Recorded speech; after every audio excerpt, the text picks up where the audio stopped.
Indian Railways की कई सारी कहानियाँ सुनी होंगी, बट ये कहानी थोड़ी अलग है। ये कहानी एक सच्ची घटना पर आधारित है, जो कि आज से करीब 16 साल पहले की है।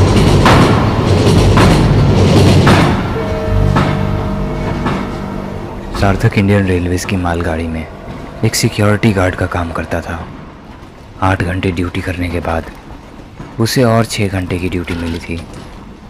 थकान की वजह से कब उसे नींद आ गई उसे पता ही नहीं चला, और जब उसकी आंख खुली तो उसने देखा कि गाड़ी डिसबैलेंस हो रही है।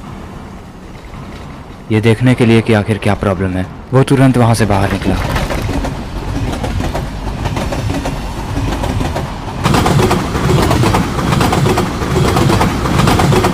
हेलो हेलो सर, गाड़ी को रोक दिया जाए, यहाँ प्रॉब्लम हो गई है। क्या क्या आप मेरी आवाज़ सुन पा रहे हैं? प्लीज़ सर, ट्रेन को तत्काल स्लो किया जाए। Hello hello hello.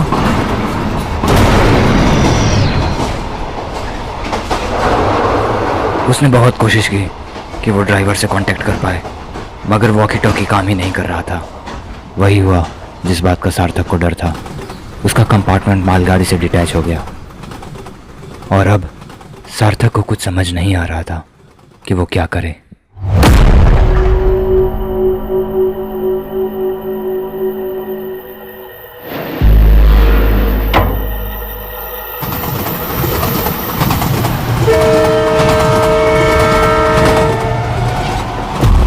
मालगाड़ी बहुत तेजी में आगे बढ़ते हुए जा रही थी, और सार्थक की बोगी भूलते हुए पीछे पीछे आ रही थी।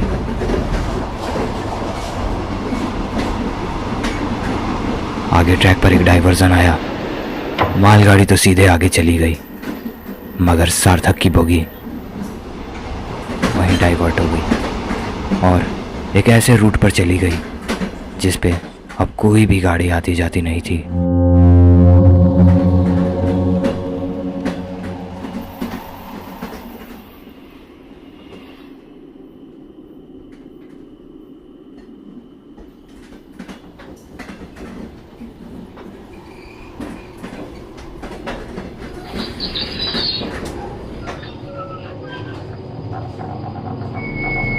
ये जगह रात के वक्त में बेहद डरावनी और सुनसान लग रही थी। अब क्या करूं मैं?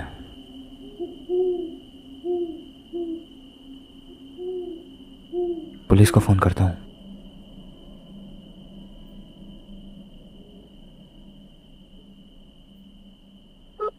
सार्थक के पास लास्ट ऑप्शन यही था कि वो रेलवे पुलिस फोर्स को कॉल करे और उन्हें मदद के लिए बुला ले, मगर उस एरिया में नेटवर्क था ही नहीं। अरे यार, सिग्नल भी तो नहीं है यहाँ पे।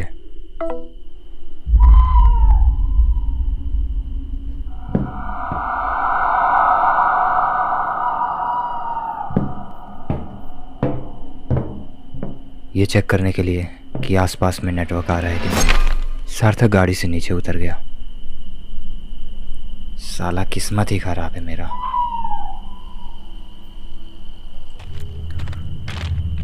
सार्थक की जगह पे अब बुरी तरह से फंस चुका था। अगर उसका फोन रेलवे पुलिस से कनेक्ट नहीं होता तो उसे यहीं रहना पड़ता। इस पूरे एरिया में एक भी नेटवर्क टावर नहीं था, इसलिए सार्थक अब किसी से भी मदद नहीं मांग सकता था। असल में वो यहाँ ट्रैप हो चुका था। लास्ट ऑप्शन उसके पास यही था कि वो चुपचाप जाकर अपने कैबिन में सो जाए और सुबह होने का इंतज़ार करे।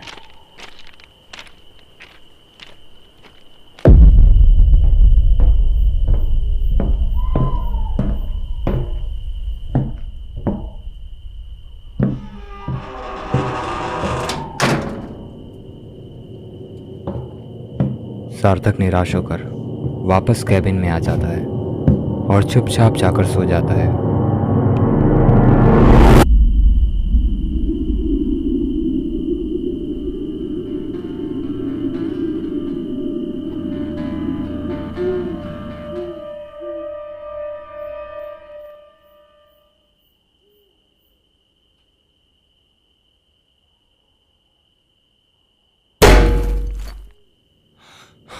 सार्थक अभी सोया हुआ ही था, तभी अचानक से कैबिन के दीवार पे एक जोरदार पत्थर की आवाज आई, जिसकी वजह से उसकी नींद खुल गई। कौन है?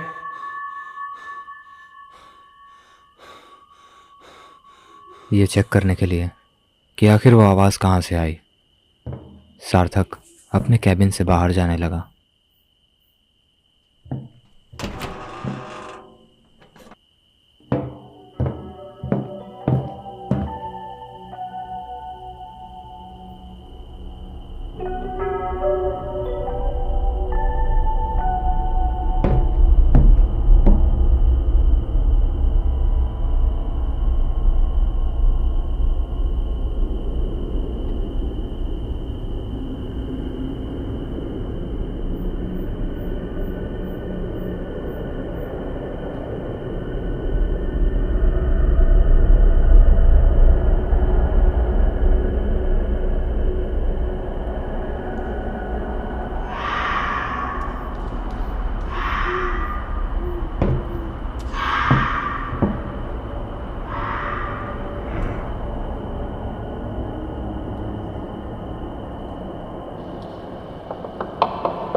है, कौन हो तुम?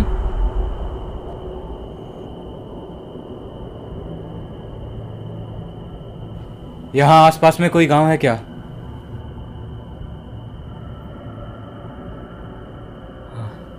लगता है कोई पागल है।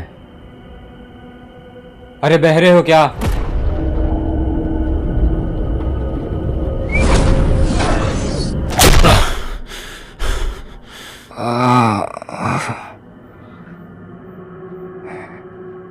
पागल हो गया है क्या?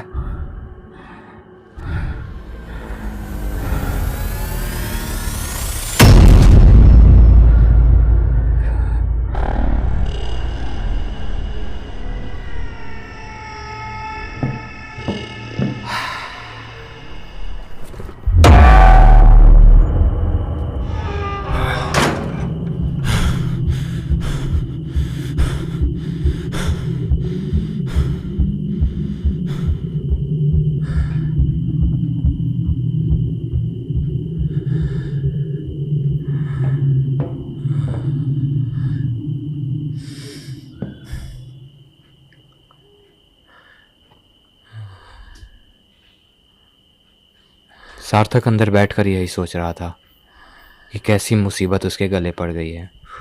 वो फिर से कॉल लगाने की कोशिश करता है, पर अभी भी नेटवर्क नहीं था। प्लीज़ कॉल लग जा।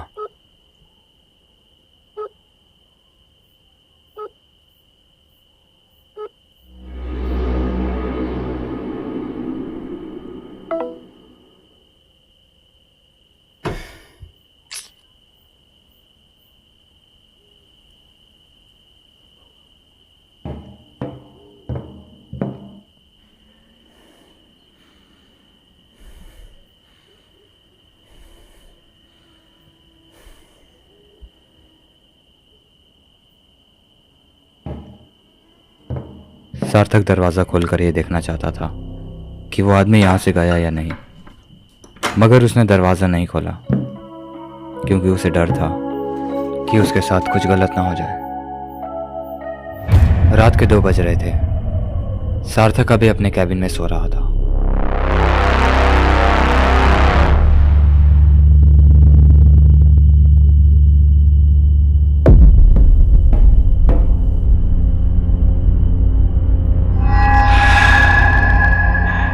सार्थक को लगा कि वो इंसान अब जा चुका है, इसीलिए वो आराम से सोया हुआ था, पर वो वापस आ गया।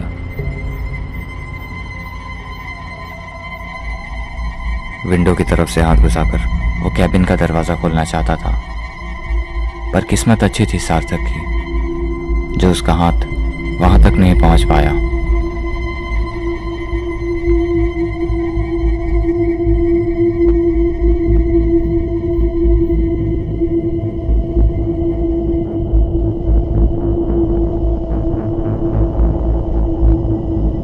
वो फिर से वापस आया, पर इस बार उसके हाथ में पत्थर था। उसने वो पत्थर सीधा सार्थक की ओर चला दिया।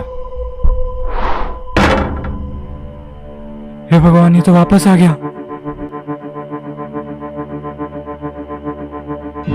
सार्थक अब बहुत बड़ी मुसीबत में फंस चुका था। उसे समझ नहीं आ रहा था कि वो क्या करे।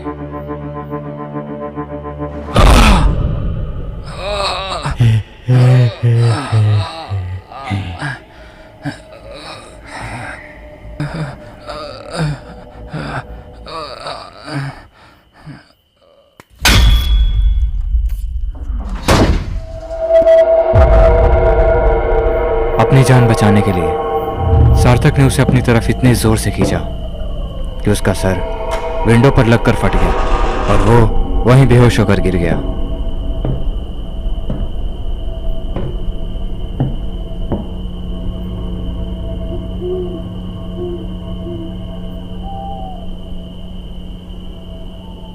बहुत फुदक लिया तूने। कल सुबह तक तू जेल में होगा। सार्थक उसे रस्सियों से बांध देता है ताकि कल सुबह वो उसे पुलिस को सौंप सके। पर कौन जानता है कल सुबह तक सार्थक सही सलामत रहेगा या नहीं। आगे की कहानी पार्ट 2 में दिखाई जाएगी।